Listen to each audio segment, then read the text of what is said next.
করলেন? প্রথমে বইটা তোমার বাড়ি বাড়ি করলেন। এইখানকার প্রায় 106খানা কার্ড চিঠি এখানে এসেছে এই জায়গাটুকুর মধ্যে, যে এখানে আধার কার্ড বাতিলের চিঠি কেন্দ্রীয় সরকার পাঠিয়েছে। মানুষগুলো অনেকের ব্যাংকের লেনদেন বন্ধ হয়ে গিয়েছেন, অসহায়ের মতন মানুষ ভাবছেন যে কি আসামের পুনরাবৃত্তি হচ্ছে, আসামের মতন অবস্থা হচ্ছেন কিনা। আমাদের কাছে বারবার খবর গেছে, এখানকার আমাদের নেতৃত্ব রয়েছেন, আমরা ছুটে এসেছি এই কারণে যে প্রথম দিন থেকে বাংলার মুখ্যমন্ত্রী বলেছেন যে যারা এখানে ভোট দিচ্ছেন, আই কার্ড আধার কার্ড রয়েছেন, রেশন কার্ড রয়েছেন, তারাই দেশের নাগরিক, তাদের কেউ ভারতবর্ষ থেকে তাড়াতে পারবে না।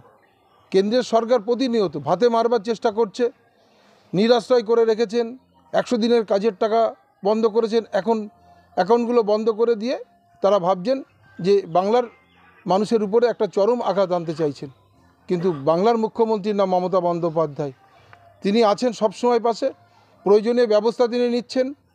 চিফ সেক্রেটারি থেকে শুরু করে ডিএম, বিডিও, এসডিও সবাইকে তিনি নির্দেশ দিয়েছেন এই প্রয়োজনীয় ব্যবস্থা নেবার জন্যে।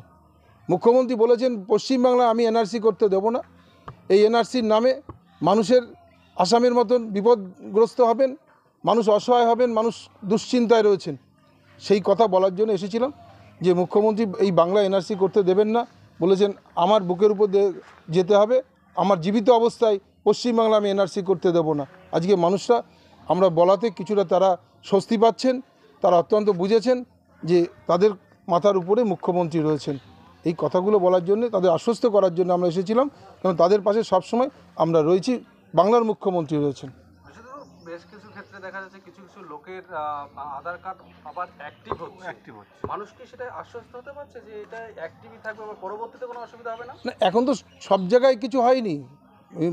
বাংলা থেকে আমাদের মুখ্যমন্ত্রী সেইভাবেই তিনিও বলছেন যে বুঝতে পেরেছেন যে বাংলা এনআরসি এইভাবে করে মানুষকে বিপদে ফেলা, 100 দিনের কাজের টাকা বন্ধ করা, আবাস যোজনার বাড়িগুলো বন্ধ করে দেবার, এইরকমভাবে মানুষকে বিপদে ফেলা। যেহেতু 2021 সালে ওরা পশ্চিমবাংলায় ক্ষমতা আসতে পারেনি বলে নানা রকমভাবে চক্রান্ত, একটা নির্বাচিত সরকারকে ফেলে দেবার, এবং বাংলার মানুষকে ওরা কখনোই ভালোবাসে না, তপশিলি সম্প্রদায়, আদিবাসী সম্প্রদায়ের মানুষকে ওরা অচ্ছুত মনে করে, তার ফলস্বরূপ আজকে এই ধরনের নানা রকম প্রোপাগান্ডা ওরা তৈরি করছেন।